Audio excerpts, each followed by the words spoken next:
Hello guys, welcome to easy mathematics. और आज का हम लोग जो चैप्टर पढ़ने वाले हैं वो है solution of system of linear equation by matrix method. एक यहाँ पे ऐड कर लेना, by matrix method. Matrix method, ठीक है। आप लोग जब 10th क्लास में पढ़ रहे होंगे तो वहाँ पे भी पढ़े होंगे कि linear equation in two variable, ठीक है। जो इस तरह फॉर्म का इक्वेशन कुछ आपके पास रहता था, सपोज दैट, और हम लोग इसको सॉल्व करते थे। सब लोग इसको सीख चुके। तो जब दो वेरिएबल का रहता था, एक रूल और आप लोग पढ़े हैं कि जितना वेरिएबल का इक्वेशन होता है उसको सॉल्व करने के लिए उतना ही इक्वेशन का जरूरत होता है। तो इसको अलग अलग मेथड जो है सो हम लोग सीखे, जैसे डिस्प्लेसमेंट था, और भी जो है सो एलिमिनेशन मेथड हो गया है ना, क्रॉस मल्टीप्लिकेशन मेथड हो गया। तो उसके जो रूल्स के हम थ्रू इसको हम लोग पढ़े बनाने के लिए। लेकिन जब बात आ जाता है तीन वेरिएबल का हो, तीन इक्वेशन हो, ठीक है, तो वैसे चीज़ों के लिए फिर ये सब मेथड काम नहीं करता, और अगर रहता भी है तो बहुत लेंदी हो जाता है, बना मतलब थोड़ा मुश्किल हो जाता है। तो यहाँ पे हम लोग पढ़ेंगे कि linear of system of solution of system of linear equation matrix method से कैसे यूज किया जा सकता है। मैट्रिक्स मेथड को, मैट्रिक्स जो हम लोग पढ़े हैं उसके द्वारा हम लोग कैसे जो है सो बना सकते हैं।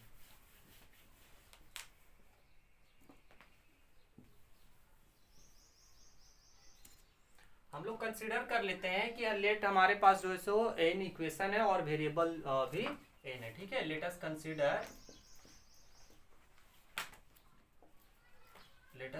Consider the system of n linear equation, ठीक है। हम लोग सपोज कर लेते हैं कि हमारे पास एन लीनियर इक्वेशन है जो इस फॉर्म का है, ठीक है। a1x plus a1x1 plus a2x2, या फिर हम लोग ऐसे इसको अगर हम लोग x1 y1 में कर लें तो फिर ज़्यादा बेटर रहेगा हमको सपोज करने में, ये ठीक है। या फिर एलिमेंट अगर हम चेंज कर करके लिखे, ऐसे लिख लेते हैं a11x1 प्लस a12x2, ठीक है, ताकि क्योंकि हमको बाद में भी लिखना है, plus dot dot dot dot a1n बराबर b1। उसी तरह यहाँ ले लेते हैं a21x1 plus a22x2 plus dot dot dot dot a2nxn बराबर b1, dot dot dot dot dot dot dot dot an1x1 plus an2x2 plus dot dot dot dot annxn बराबर bn, ठीक है। ये क्या है, हमारे पास एक सिस्टम ऑफ लीनियर इक्वेशन है। कितना इसमें इक्वेशन का संख्या n है, क्योंकि हम डॉट डॉट करके लिखे हैं तो ये n है, और नंबर ऑफ वेरिएबल भी कितना है, तो 1 2 डॉट डॉट n तक है, ठीक है। अब हम क्या करते हैं, लेट करके इसको हम ऐसे मान लेते हैं, लेट। अभी हम वर्किंग रूल बता दे रहे हैं कि कैसे हम लोग को बनाना है, फिर हम लोग एक एग्जांपल लेंगे और वहां पे फिर बनाएंगे, ठीक है। लेट क्या करते हैं, देखिए ये जो लेफ्ट साइड में जितना कोफिशिएंट है, ठीक है, उसको हम एक मैट्रिक्स के रूप में मान लेते हैं। ए बराबर a11 a12 dot dot dot dot a1n, ठीक है। उसी तरह a21 a22 dot dot dot dot a2n, फिर यहाँ dot dot dot dot an1 an2 dot dot dot dot an। हम क्या किए कि जितना भी यहाँ पे कोफिशिएंट में एलिमेंट था उसको एक मैट्रिक्स मान ली। उसी तरह एक मैट्रिक्स हम मान लेते हैं x इक्वल टू जो वेरिएबल है, ठीक है, उसको हम लोग एक मैट्रिक्स मान लेते हैं। सपोज वेरिएबल मेरे पास क्या है, x1 x2 x dot dot dot dot xn। उसी तरह जो राइट साइड में थिंग है उसको भी हम एक मैट्रिक्स के रूप में मान लेते हैं, b1 b2 dot dot dot dot bn। यहाँ तो कोई दिक्कत नहीं है। हम क्या किए कि जितना इसका कोफिशिएंट था उसको एक मैट्रिक्स मान लिए, जो वेरिएबल यूज्ड हुआ है उसको एक मैट्रिक्स मान लिए, और जो राइट साइड में जो थिंग था उसको भी हम लोग जो है सो एक मैट्रिक्स मान लिए। अब यहाँ अगर आप नोटिस करेंगे तो क्या जो दिया हुआ इक्वेशन, अगर इस पूरा इक्वेशन को हम मान ले 1, ठीक है, सिस्टम ऑफ लीनियर इक्वेशन हम पूरा को 1 मान ले, तो क्या दिया हुआ जो इक्वेशन है वो इस फॉर्म का नहीं लिखा जा सकता है। Equation 1 can be written as ax बराबर b, जरा ध्यान देना है, क्या ये जो इक्वेशन है उसको हम ऐसे नहीं लिख सकते ax बराबर b? अगर आप देखेंगे तो अगर आप इसको लिखेंगे तो यही चीज फिर से लिखा जाएगा। कैसे? हम लोग क्या पढ़े हैं, अगर मल्टीप्लीकेशन देखें, ठीक है, a को 1 से गुना करना हम लोग कैसे सीखे, इसको इससे गुना करेंगे, फिर प्लस इसको इससे गुना करेंगे, डॉट डॉट डॉट डॉट इसको इससे गुना करेंगे, क्या होगा मेरे पास a11x1 plus a12x2 plus dot dot dot a1n xn, यही चीज आ जा रहा है। और बराबर जब यहाँ पे दिया हुआ तो बराबर क्या हो जाएगा, उसके बराबर b1, ठीक है, b लेंगे तो b1 हो जाएगा। इसका मतलब ये हुआ कि जो इक्वेशन 1 था वो इस फॉर्म का लिखा जा सकता है। अब हमारे पास सवाल आता है कि क्या a, यहाँ पे हमको वैल्यू किसका निकालना है, वेरिएबल का, दैट इज हमको x का वैल्यू चाहिए, ठीक है, विजिबल है नीचे तक, ठीक है। अब यहाँ क्या करते हैं, हमको यहाँ पे चाहिए x का वैल्यू। x का वैल्यू हम कैसे निकालेंगे, हम करते हैं दोनों साइड इसको थोड़ा सा ऊपर लिख देते हैं, ax बराबर b, हमको चाहिए x का वैल्यू। अब x का वैल्यू निकालने के लिए हम क्या करेंगे, हम दोनों साइड क्या करते हैं, a इनवर्स से गुना कर देते हैं, मल्टीप्लाइंग बोथ साइड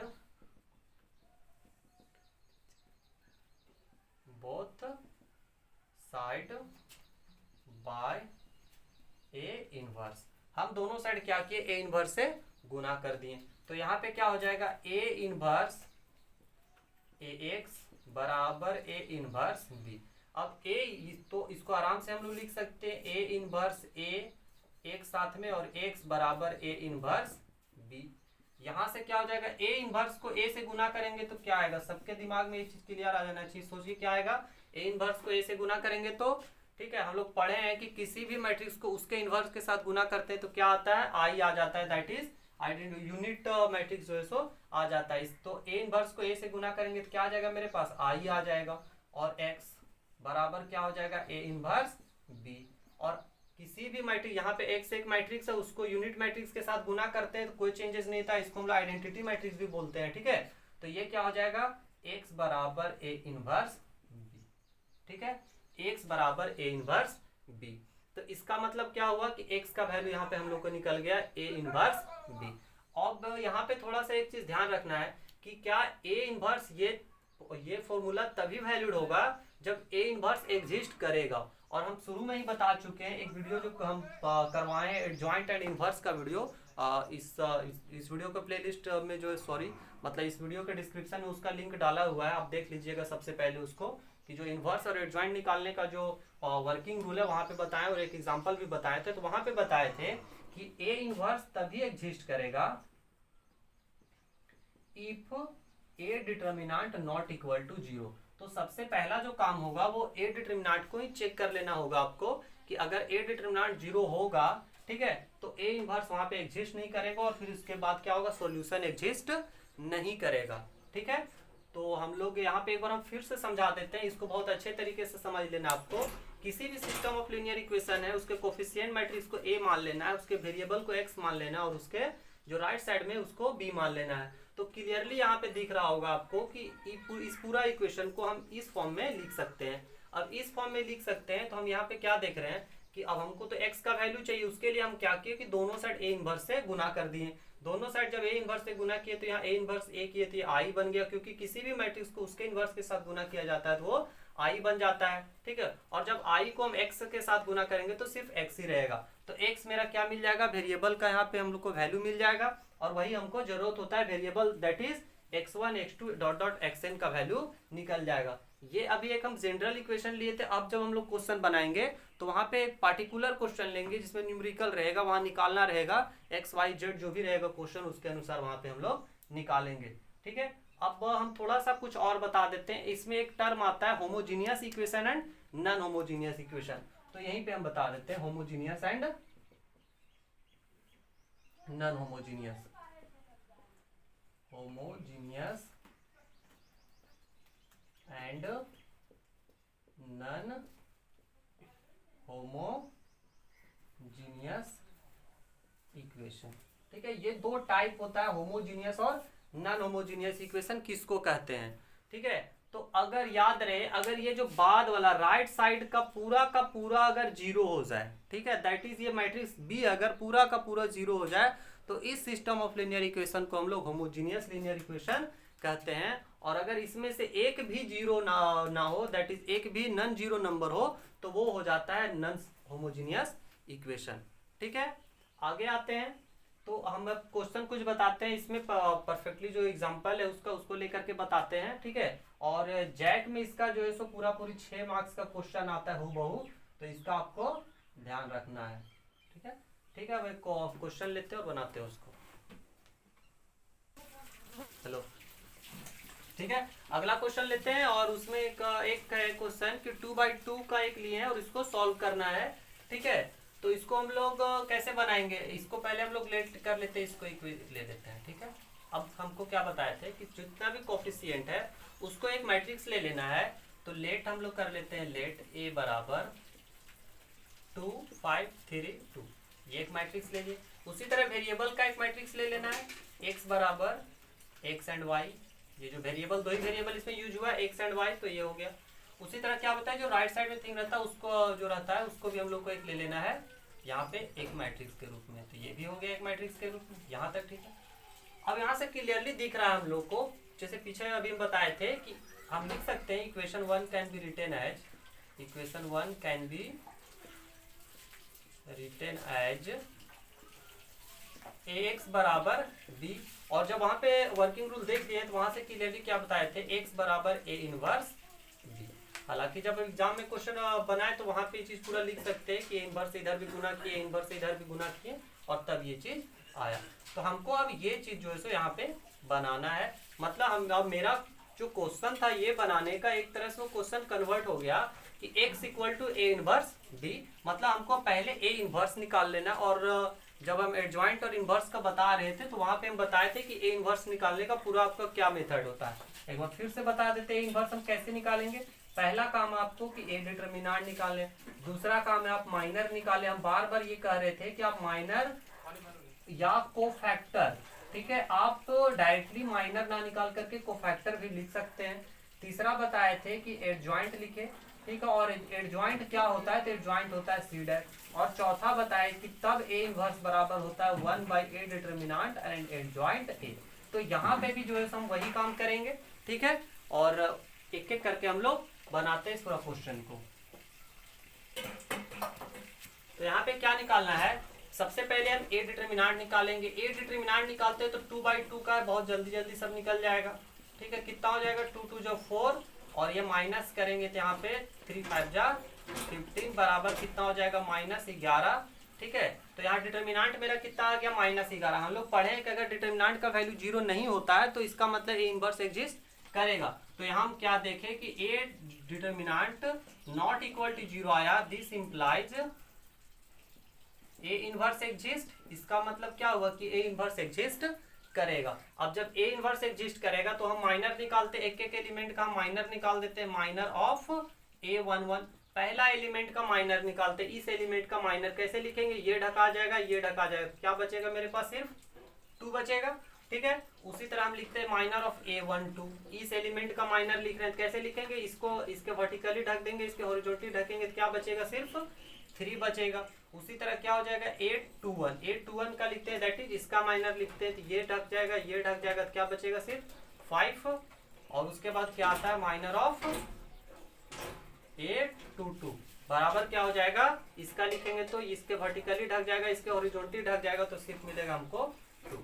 तो माइनर, अब जो माइनर एलिमेंट आया है उसको एक मैट्रिक्स के रूप में हम लिखते हैं। ठीक है,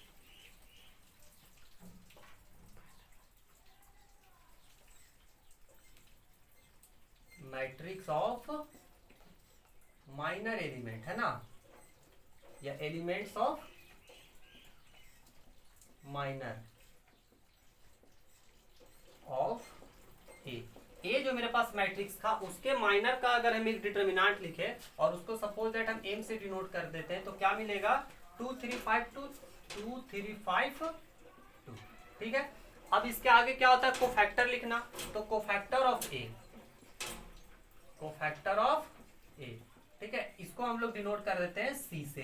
तो कोफैक्टर क्या होता है, हम बताए थे कि जो ऑड प्लेसेस होता है, ठीक है, अगर प्लेसेस का जो प्लेस होता है, जैसे इसका प्लेस क्या है A11, तो अगर ये 1 1 जोड़ने पे इवेन आएगा तो उसमें क्या होता है कि वो पॉजिटिव साइन रह जाता है। और अगर जैसे इसका प्लेस वैल्यू हम लिखते हैं A12, तो अगर ये जोड़ने के बाद ऑड आ जाता है, ठीक है, तो इसका क्या हो जाता है, माइनस हो जाता है। तो कोफैक्टर में इसमें किसका किसका साइन बदलेगा, अगर यहाँ देखे तो इसका पोजीशन 1 1 है, ठीक है, तो इसका साइन नहीं बदलेगा। इसका पोजीशन 1 2, इसका साइन बदल जाएगा। इसका पोजीशन 2 1 है, इसका साइन बदल जाएगा। और इसका पोजीशन ये, तो इसका साइन नहीं बदलेगा, ठीक है। 3 3 वाला में हम बता चुके हैं, क्वेश्चन हम 3 3 का भी बताएंगे।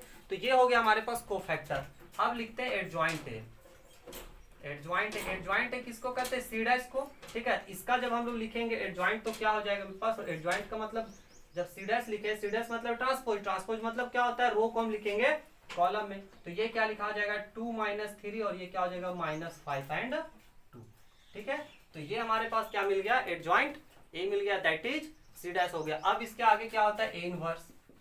तो ए इनवर्स क्या मिलता है, ए इनवर्स बराबर होता है 1/a determinant into adjoint A.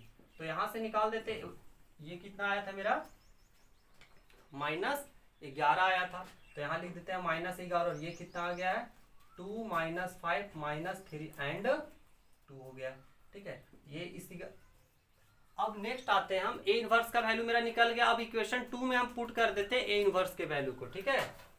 Now from equation 2 x बराबर क्या हो जाएगा, ए इनवर्स बी। अब यहाँ पे लिखते हैं ए इनवर्स का वैल्यू क्या हो जाएगा 1 ये माइनस ऊपर लिखते हैं 11, और यहाँ पे क्या है 2 - 5 - 3 एंड 2, और b का वैल्यू लिख देते हैं, b का है मेरे पास 1 एंड 7। अब यहाँ को क्या करना है, दो मैट्रिक्स का गुना आ गया, इसको गुना करते हैं बारी बारी से। गुना करने का नियम आई होप कि सबको पता होगा कैसे गुना करते हैं। 2 को इससे गुना करेंगे कि 2 हो जाएगा, और ये क्या हो जाएगा 7 5 35 माइनस में, ठीक है। यहाँ कितना हो जाएगा -3, और ये क्या हो जाएगा 7 दूनी 14। तो x बराबर क्या आ गया मेरे पास -1/11, और यहाँ पे क्या आ जा रहा है 2 में से 35 जाएगा तो -35, और ये कितना आ गया 14 में से 3 जाएगा तो +11। अब ये -1/11 दोनों अंदर चला जाएगा तो क्या हो जाएगा -33, और ये माइनस से माइनस ये तो प्लस हो जाएगा, यहाँ भी -11, और दूसरा जो है वो क्या है 11/22 में माइनस, या फिर ये माइनस गुना कर देते यहाँ 11। x बराबर क्या आ गया, ये माइनस माइनस कट गया 11 3 और ये कट गया तो 1, तो यहाँ क्या बचा 3 एंड 1। तो यहाँ से क्या मिला, x बराबर मेरे पास मिला 3 1, और x का वैल्यू क्या है, लुक हियर, x जो हम माने थे वो क्या था x y, ठीक है। तो यहाँ पे क्या है x और y, तो जब इक्वलिटी लगाएंगे तो वहां से क्या मिलेगा x बराबर 3 एंड y बराबर 1। तो इस तरह से हम एक क्वेश्चन क्या देख लिए कि 2/2 एक इक्वेशन था, और उसको हम लोग बनाए तो x बराबर 3 y बराबर 1। हालांकि आपको लग रहा होगा कि हम लोग पढ़े थे वहां जब एलिमिनेशन मेथड या डिस्प्लेसमेंट मेथड जो आप क्लास 10th में पढ़े थे, वो तो इसके अपेक्षा बहुत इजी बन जाता था, बिल्कुल बन जाता था। लेकिन यहाँ पे एक मेथड है मैट्रिक्स मेथड, उससे हम लोग सीख रहे हैं। इसका फायदा होगा आपको 3/3 जब हम लोग बनाएंगे, क्योंकि 3/3 को फिर उन सारे मेथड से बनाना थोड़ा सा डिफिकल्ट हो जाता है, और यहाँ पे जो यही जो प्रोसेस है इसके थ्रू हम लोग बना सकते हैं, ठीक है। और यहाँ तक का जो हम काम बताए ए इनवर्स निकालने तक का, वो तो आप पहले ही कर चुके हैं। तो सिर्फ वहां के बाद सिर्फ एक स्टेप बचता है x बराबर ए इनवर्स बी करने के लिए, ठीक है। एक और क्वेश्चन हम लेते हैं 3/3 का, और उसको हम लोग देखते हैं। हल्का सा आई थिंक यहाँ पे कुछ गलती हो गया था लिखने में, माइनस यहाँ पे था और माइनस को भी हम काट दिए, तो यहाँ पे माइनस बच जाएगा, दैट इज यहाँ पे हो जाएगा y बराबर -1, ठीक है। वो गलती से छूट गया था काटने के चक्कर में, है ना। तो दूसरा हम बताते हैं और क्वेश्चन 3/3 का। अब एक क्वेश्चन लेते हैं 3 वेरिएबल का, जिसमें 3 इक्वेशन है, सेम हम लोग का प्रोसेस है सॉल्व करने का, ठीक है। उसी मेथड पे हम लोग बनाएंगे, और ये एकदम अब जो हम बार बार कर रहे थे 6 मार्क्स का क्वेश्चन आता है, 6 मार्क्स का क्वेश्चन आता है, तो यही क्वेश्चन आता है आपका 6 मार्क्स का। 3 वेरिएबल और 3 जो है सो इक्वेशन रहेगा, हूबहू यही। आप 10 साल 20 साल जितना का क्वेश्चन उठा के देखना देख सकते हैं जैक का, ठीक है। तो बस यही सिर्फ क्वेश्चन आता है ना। और हम देखते हैं सारा क्वेश्चन बैंक का भी हम जो है सो करवा देंगे, सारा बता देंगे 2010 से 20 तक का अभी तक क्वेश्चन कौन कौन पूछा है, तो उसमें कुछ ज्यादा चेंजेस नहीं रहता है। तो इसको एक बनाते हैं, ठीक है। इसको सपोज दैट इस पूरा सिस्टम ऑफ लीनियर इक्वेशन को हम 1 मान लेते हैं, तो तो हम क्या बताए थे कि जितना भी इसमें कोफिशिएंट है लेफ्ट साइड का उसको एक मैट्रिक्स मान लेते हैं। लेट ए बराबर क्या हो जाएगा 1 1 2, यहाँ क्या हो जाएगा -1 -2 +1, और क्या है 1 -2 एंड 3। उसी तरह वेरिएबल जो है उसका एक मैट्रिक्स मान लेते हैं। तो वेरिएबल यहाँ क्या है x y एंड z। उसी तरह हम लोग क्या बताए थे कि जो राइट साइड में होता है उसको एक मैट्रिक्स के रूप में ले लेते हैं 4 9 एंड 1। ठीक है, अब अगला हम बता कैसे लिखते हैं। पहला क्वेश्चन बताएं, उसमें आपको क्लियर हो गया होगा कि कैसे हम लोग लिखते चलते हैं। ठीक है, तो हम लोग लिख सकते हैं वी कैन राइट वन जो system of linear equation as हम लोग इस फॉर्म में लिख सकते हैं ax इक्वल टू बी, और यहाँ से जब हम निकालते हैं क्या आता है x इनवर्स b। ठीक है, अब हमारा काम होता है पहले ए इनवर्स निकालने का वर्किंग रूल आपको पता है, निकालते चलते सबसे पहला काम होता है ए डिटर्मिनेंट निकालना। ए डिटर्मिनेंट कैसे निकलेगा, 1 को बाहर करेंगे, ठीक है, क्या बचेगा ये ढक देंगे, ये ढक देंगे, क्या बचेगा -2 को 3 से गुना करेंगे तो क्या हो जाएगा -6, फिर माइनस करेंगे और इस -2 को 1 से गुना करेंगे तो -2 हो जाएगा, मतलब +2 हो जाएगा। अब उसके बाद इसको बाहर करेंगे तो माइनस, और ये -1 है क्या हो जाएगा +1। यहाँ से इसके वर्टिकली ढक दे, इसके हॉरिजॉन्टली ढक दे, क्या बचेगा 1 -2 2 3। तो ये क्या हो जाएगा, 1 को 3 से गुना करेंगे तो 3, और इसको गुना -2 को -2 से गुना करेंगे तो -4, दैट इज यहाँ पे हो जाएगा +4। उसी तरह क्या है 1 को बाहर करेंगे तो ये वर्टिकली ढक दी, इसके हॉरिजॉन्टली ढक दी, ये क्या बचा 1, और ये क्या हो जाएगा -2 को -2 से गुना करेंगे तो ये -4, दैट इज यहाँ पे हो जाएगा +4। तो ये क्या हो गया 1 -6 + 2 क्या हो जाएगा -4। उसी तरह यहाँ क्या हो जाएगा 4 + 3 दैट इज 7, और यहाँ पे क्या हो जाएगा 4 + 1 दैट इज 5। और चूंकि 1 1 से गुना है तो कोई फर्क पड़ेगा नहीं, 7 5 12 में से 4 गया तो ये बच गया 8। क्लियरली दिख रहा है ये 0 नहीं है, इस A determinant not equal to 0, this implies A inverse exist. चूंकि ये 0 नहीं है इसलिए ए इनवर्स एग्जिस्ट करेगा, और उसके बाद हम निकालते हैं आगे। जगह थोड़ा सा कम, हम यहीं से लिखते चलते हैं। ठीक है, अब मेरा काम होता है माइनर निकालना। हालांकि आप बुक हम बार बार बता रहे हैं, बुक वगैरह देखेंगे तो डायरेक्टली कोफैक्टर निकालता है, ठीक है, लेकिन आप माइनर निकाल के कोफैक्टर निकाले तो ज़्यादा इजी होगा। माइनर ऑफ A11, A11 का माइनर लिखते हैं यहाँ से, इसका माइनर लिख रहे हैं, इसके वर्टिकली ढक देंगे, इसके हॉरिजॉन्टली ढक देंगे, तो मेरे पास क्या बचेगा -2 1 एंड 3।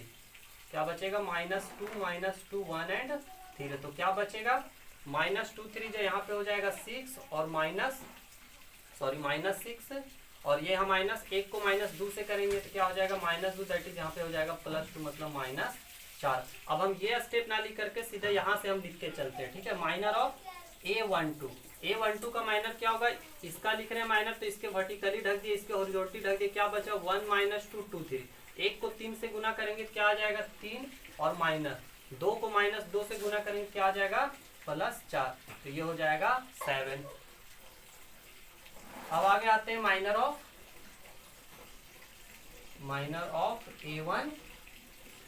A13 का माइनर लिखते हैं, मतलब इस एलिमेंट का, इसके वर्टिकली ढक दिए, इसके हॉरिजॉन्टली ढक दिए, क्या बचा ये चारों एलिमेंट बचा। ठीक है, ये चारों, तो क्या हो जाएगा 1 को 1 से करेंगे तो ये हो जाएगा 1, और माइनस क्या हो जाएगा 2 2 जा 4 -4, तो यहाँ पे हो जाएगा +4, तो ये हो जाएगा 5। उसी तरह करते जाते हैं A21 का इस एलिमेंट का लिखते हैं, तो यहाँ से लिखेंगे तो इसके वर्टिकली ढक जाएगा, इसके हॉरिजॉन्टली ढक जाएगा, क्या बचेगा -1 1 1 एंड 3। तो -1 को 3 से गुना करेंगे तो यहाँ पे आ जाएगा -3 हो जाएगा, माइनस फिर करेंगे और क्या होगा 1 को 1 से करेंगे तो आ जाएगा 1, दैट इज -4। A22 का लिखते हैं। ठीक है, आप भी अपना कॉपी में लिखते चलिए साथ में। तो यहाँ से क्या हो जाएगा, इसके जब बीच में यहाँ पे ये एलिमेंट का निकाल दे, ये ढक जाएगा, ये ढक जाएगा, दैट इज चारों ये कोना वाला बचा, मतलब 1 को 3 और -2 × 1, तो कितना आ जाएगा 3 - 2 = 1। A23 का लिखते हैं। A23 मतलब इस एलिमेंट का क्या हो जाएगा, इसके वर्टिकली ढक दिए, इसके हॉरिजॉन्टली ढक दिए, क्या बचा 1 को 1 से गुना करेंगे 1, और ये हो जाएगा -2 × -1, मतलब हो जाएगा 1 + 2 = 3। उसी तरह करते हैं 31 का। ठीक है, ये आप साथ में लिखते चलना है, खुद से लिखने का भी कोशिश करना है इसको। इस एलिमेंट का लिखते हैं हम लोग माइनर, तो ये ढक जाएगा, ये ढक, क्या बचेगा -1 को -2 से गुना करेंगे तो ये हो जाएगा +2 हो जाएगा, इसको इससे गुना करेंगे क्या हो जाएगा, -2 को 1 से करेंगे -2 और ये माइनस मिलके हो जाएगा +2 मीन्स 4 हो जाएगा। 832 का लिखते हैं तो ये क्या हो जाएगा 32, दैट इज इस एलिमेंट को ऐसे ढक जाएगा, इसके हॉरिजॉन्टली इसके वर्टिकली ढक जाएगा, क्या बचेगा 1 1 1 -2, तो 1 को -2 से गुना करेंगे कितना हो जाएगा -2 सब्ट्रैक्टेड, यहाँ पे हो जाएगा 1 सेकेंड, इसको हम ढके थे इसको ढके थे, 1 को इससे गुना किया और फिर यहाँ है 1 × 1 दैट इज -1, तो ये हो जाएगा -3 और यहाँ पे एक लास्ट बच गया 833। सबसे मेन होता है ये अगर आपका सही निकल गया तो आगे का सभी सॉल्यूशन सही होगा, इसमें जरा सा भी गलती होगा तो आगे फिर पूरा गलती हो जाता है। अब इसका लिख रहे हैं तो ये क्या हो जाएगा, इसके वर्टिकली ढक गया इसके हॉरिजॉन्टली ढक गया, क्या बचा मेरे पास 1 -1 1 -2, तो 1 को -2 से गुना करेंगे क्या हो जाएगा -2 माइनस, और ये ढक गया था ये ढक गया, क्या बचा, और 1 को -1 से गुना करेंगे क्या हो जाएगा +1, तो -2 × +1 क्या हो जाएगा -1। ठीक है, तो यहाँ पे अब हमारा क्या निकल गया, माइनर निकल गया, तो यहाँ पे मैट्रिक्स लिख देते हैं, matrix of element of minor of A के माइनर का जो है सो मैट्रिक्स लिख देते हैं, जो एलिमेंट आया तो मेरे पास क्या क्या आया है देख लेते हैं, यहाँ से लिखे हैं तो -4 7 5 -4 7 and 5 और क्या है -4 1 3 -4 1 and 3 और क्या है 4 -3 and -1, तो ये आया हमारा माइनर। माइनर के बाद लिखते हैं कोफैक्टर, इसको हम सी से डिनोट कर देते हैं। ठीक है, तो कोफैक्टर हम लिखने का तरीका बताए, सिर्फ 4 एलिमेंट, अगर 3/3 का रहता है सिर्फ 4 एलिमेंट, ये चारों का जो होता है वो साइन चेंज हो जाता है। ठीक है, बाकी सब वैसे ही रह जाता है। तो इसका क्या हो जाएगा -4 -7 5, यहाँ पे इसका साइन चेंज हो जाएगा, क्या बचेगा 4, ये तो 1 वैसे ही, इसका साइन चेंज हो जाएगा ये -3, यहाँ हो जाएगा 4, इसका साइन हो जाएगा ये हो जाएगा +3 और ये हो जाएगा -1। तो यहाँ तक हमको निकल गया कोफैक्टर निकल गया। कोफैक्टर के बाद हम लोग लिखते हैं adjoint of A, adjoint of A, और ये क्या होता है C' होता है, विजिबल है पूरा यहाँ तक। ठीक है, अगला ले लेते हैं, इसका डैश लिखते हैं तो क्या आ जाएगा हमारे पास, मतलब क्या डैश का मतलब ट्रांसपोज, ट्रांसपोज कैसे लिखते हैं, रो को पहले लिख देना है कॉलम में, क्या हो जाएगा -4 7 5 ऐसे लिखा जाएगा, -4 -7 5, ये क्या हो जाएगा 4 1 एंड -3, ये क्या हो जाएगा 4 3 एंड -1, तो यहाँ तक हो गया।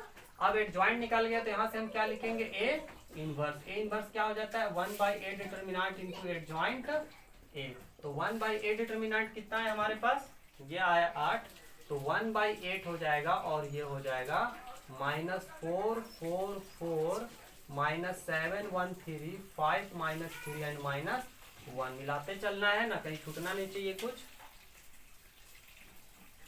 आई थिंक ठीक लिखे हैं। ठीक है, अब यहाँ जब आ गया तो इक्वेशन 2 में देखते हैं, इक्वेशन 2 में क्या है, x = है a इनवर्स b, तो यहाँ से लिखते हैं फ्रॉम इक्वेशन 2 x बराबर हमारे पास क्या है a इनवर्स b, तो यहाँ पे पुट करते हैं इनवर्स का वैल्यू 1/8 -4 4 4 -7 1 3 5 -3 -1, और b का वैल्यू हमारे पास कितना है, तो b का वैल्यू 4 9 1 4 9 1। अब यहाँ पे ये मल्टीप्लाई हो जाएगा। ठीक है, तो इसको हम लोग मल्टीप्लाई करते हैं, कितना आ जाएगा ये देख लेते हैं, 1/8 गुना, आई होप कि सबको आता हो अच्छे से, -4 को -4 से गुना करेंगे तो कितना हो जाएगा -16, 4 9 जा 36, और यहाँ पे कितना हो जाएगा 4 1 जा 4, यहाँ से कितना हो जाएगा -28, इसको गुना करेंगे उस प्लस फिर क्या हो जाएगा 9। ठीक है, उसके बाद और क्या करते हैं, तो यहाँ पे आ जाते हैं +3, थोड़ा सा अगला क्या है मेरे पास 5 4 जा 20, ये कितना हो जाएगा 9 3 जा 27, और यहाँ पे कितना हो जाएगा -1 सेकेंड 20, और यहाँ है -1। थोड़ा सा हम इरेज करते हैं यहाँ पे, और वो बस एक स्टेप और बचा हुआ उसको यहाँ पे लिख देते हैं, तो आई थिंक इसको इरेज करने से कोई दिक्कत नहीं होगा। ठीक है, हल्का सा यहाँ पे इरेज कर देते हैं। तो क्या आ जा रहा है मेरे पास, 1 सेकेंड, यहाँ पे x इक्वल टू आ रहा है, इसका ध्यान रखना, x इक्वल टू, तो x इक्वल टू ये हो जाएगा। ठीक है, x इक्वल टू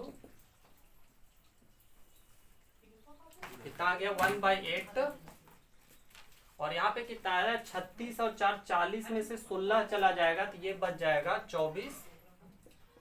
उसी तरह यहाँ पे कितना है 9 और 3 12 हो जाएगा, और -28 + 12 अगर हम करेंगे क्या आ जाएगा -16 आ जाएगा। ठीक है, -28 पे इसी तरह यहाँ क्या हो जा रहा है -27 -1 -28 हो जा रहा है, और 20 -28 करेंगे तो -8 हो जाएगा। ठीक है, अब यहाँ पे 1/8 सबके साथ चला जाएगा तो क्या हो जाएगा 24/8 -16/8 -8/8, और यहाँ से जब कैंसल आउट करेंगे तो क्या हो जाएगा 3 -2 एंड -1, और यही तो वैल्यू है हमारा x y z का। मतलब यहाँ से क्या आ गया कि x equal to 3, y equal to -2 and z equal to -1। ठीक है, चेक करके देख लेते हैं हम लोग इसका कि कैसे आता है, सही कि नहीं। जब हम लोग इसको पुट करके देखते हैं पहला इक्वेशन में तो आई थिंक सेटिस्फाई कर जाएगा, कोई दिक्कत नहीं होना चाहिए। 3 यहाँ पे रखेंगे, यहाँ पे -1 है, और सॉरी यहाँ पे -2 रखेंगे, और यहाँ पे -1 रखेंगे। देख लेते हैं चेक करके क्या हो जाएगा। x का वैल्यू मेरे पास कितना है 3 है, y का वैल्यू कितना है -2, तो यहाँ पहले से माइनस, यहाँ -2 रखेंगे, और यहाँ पे प्लस क्या है z के जगह रखेंगे -1, तो क्या आ जा रहा है 3 + 2 -1, मतलब 3 2 5 में से एक गया तो 4 सेटिस्फाई कर दे रहा है। उसी तरह सबको ये सेटिस्फाई कर देगा। तो ये क्वेश्चन था, ठीक है, जो 6 मार्क्स का आता है जैक में, एकदम हर साल आता है, तो ये एक हो गया। ठीक है, आज का क्लास यहीं तक रहने देते हैं, है ना। और आप वीडियो को लाइक कीजिए, सब्सक्राइब कीजिए चैनल को, और जितना हो सके शेयर कीजिए, और इसी तरह का हम और लाते रहेंगे क्लासेस। ठीक है, आपको कहीं भी और जाने का जरूरत नहीं, सारा क्लास जितना भी होगा आपको, अगर 12th जो एग्जाम बेस्ड होगा वो हम सारा करवाते चलेंगे। ठीक है, थैंक यू।